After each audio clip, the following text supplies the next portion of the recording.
sebagai elemen dasar psikis manusia. Elemen berarti bagian fundamental, yaitu bagian pokok dari sesuatu.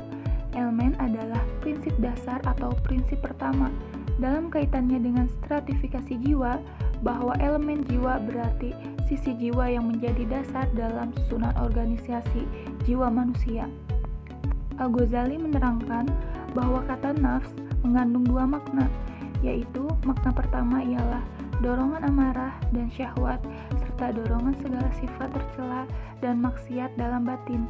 Sedangkan makna kedua yang dimaksud dengan nafs itu adalah latifah ar-robaniyah.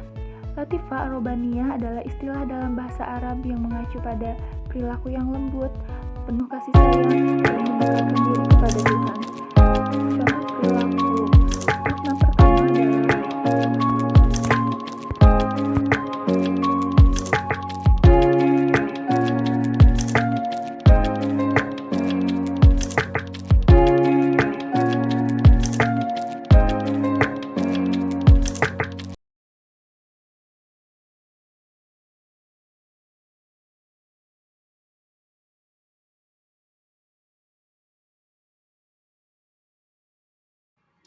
Al-aql berasal dari bahasa Arab yang berarti akal ataupun pikiran.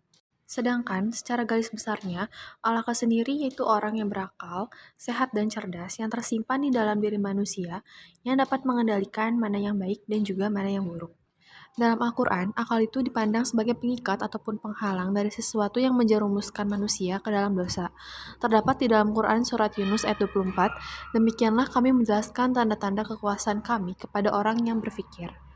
Nah, berikut ini adalah contoh perilaku yang salah, di mana mereka sendiri bermain kartu ataupun judi yang sudah sangat jelas itu dilarang oleh agama. Mereka hanya memikirkan kenikmatan saja, tanpa memikirkan efek buruk atau dampak setelahnya. Jadi, ketika akal itu bisa digunakan dengan baik, maka sudah jelas pasti individu tersebut dapat mengendalikan dirinya dan mengontrol akalnya untuk tidak melakukan hal yang memuaskan hawa nafsunya, serta bisa membedakan sesuatu yang bermanfaat untuk dirinya di akhirat nanti. Nah, ada beberapa cara untuk dapat mengontrol akal ataupun meredakan hawa nafsu, yaitu yang pertama, perbanyak istighfar, yang kedua membaca doa, yang ketiga berwudu, yang keempat berzikir, dan yang kelima mengendalikan pikiran.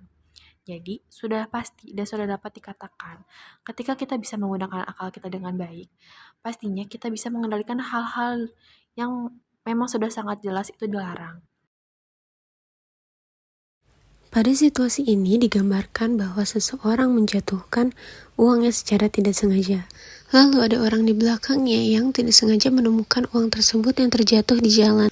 Pada awalnya orang tersebut berpikir untuk mengambil uang itu dan membawanya pulang, namun ternyata ia mengurungkan niatnya. Ia segera memanggil orang yang memiliki uang tersebut dan menghampirinya. Kemudian ia berjalan menghampiri orang yang memiliki uang itu dan berusaha mengembalikannya. Meskipun dia tahu dia bisa membawa uang itu pulang, tapi dia memilih untuk mengembalikan uang tersebut kepada pemiliknya. Ini merupakan salah satu contoh dari al-qalb yang akan kita bahas kali ini.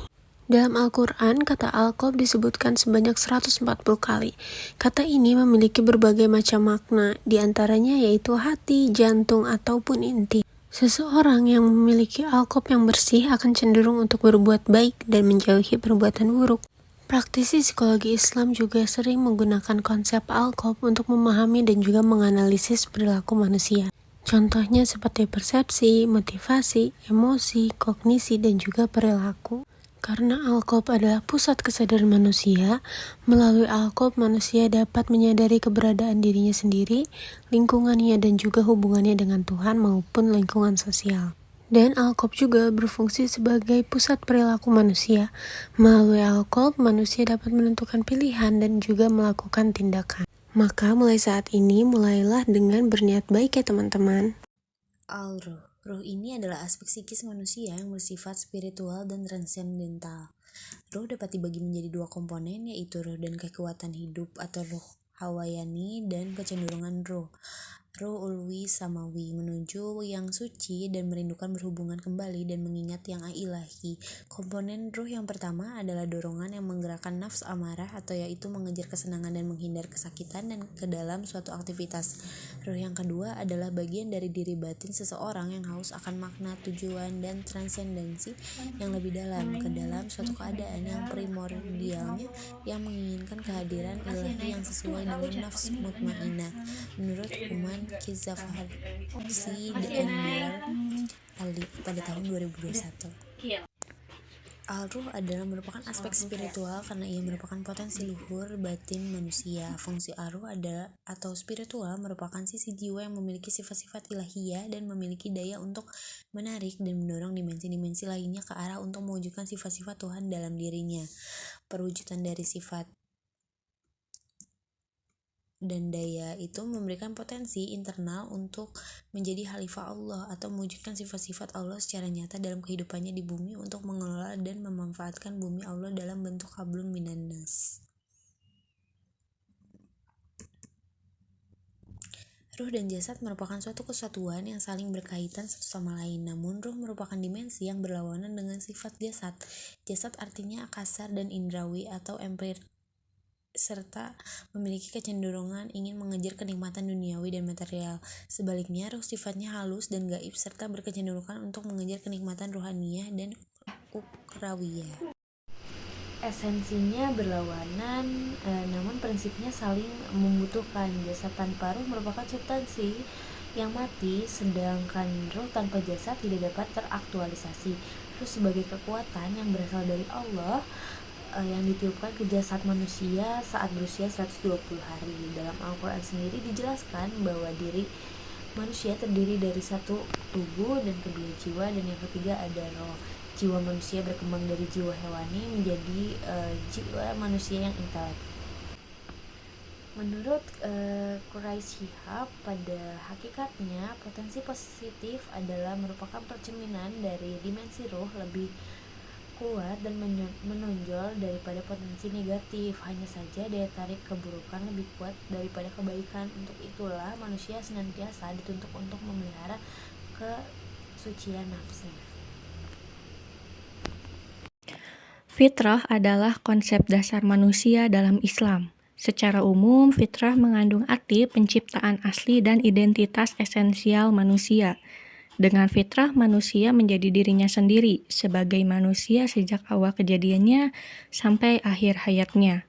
Fitrah bukan hanya suatu kecenderungan alamiah, tetapi juga suatu kecenderungan kepada tindakan yang benar dan ketundukan kepada Allah Subhanahu wa Ta'ala. Ia juga berarti kekuatan terpendam yang ada dalam diri manusia yang telah dibawanya semenjak lahir dan akan menjadi pendorong bagi kepribadiannya. Dengan fitrah, manusia bukan hanya memiliki kecenderungan untuk berketuhanan, tapi juga menghadirkan Tuhan dalam segala bentuk tindakan hidupnya. Seperti kegiatan sehari-hari yang selalu beribadah dengan khusyuk dan menjaga hubungan sosialnya.